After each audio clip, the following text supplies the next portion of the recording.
Ever wondered how animators make everything in motion look so buttery smooth? Today, we're diving into the secrets of achieving smooth video animation in Adobe After Effects. It's all about mastering keyframes, easing, and the speed graph. Let's get started. First, let's look at a common problem: a rough, jerky animation. This happens, and the movement is constant, and there's no change in its speed at different points. See how the square just a euro jumps. Smooth animations rely on keyframes. Keyframes tell After Effects exactly where an object should be in when you establish keyframes along your timeline. Now, the real magic happens with easing. Right-click on your keyframes in the menu.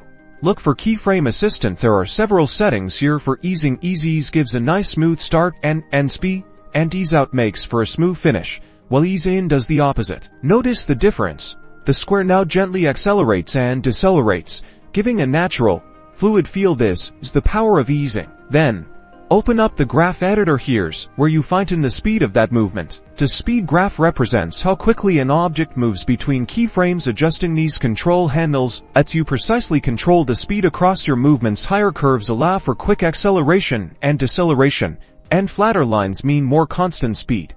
Experimenting is key. Tweak your settings, adjusting the speed handles as needed, until you achieve movement that looks fluid and aesthetically pleasing to you. Try different easing settings to achieve a different feel. Remember keyframes, easing, to graph editor. Play around with these, and your animations will be getting the buttery smooth movement you were hoping for. Good luck and happy animating. Don't forget to like and subscribe for more animation tips. #animation tips #After Effects.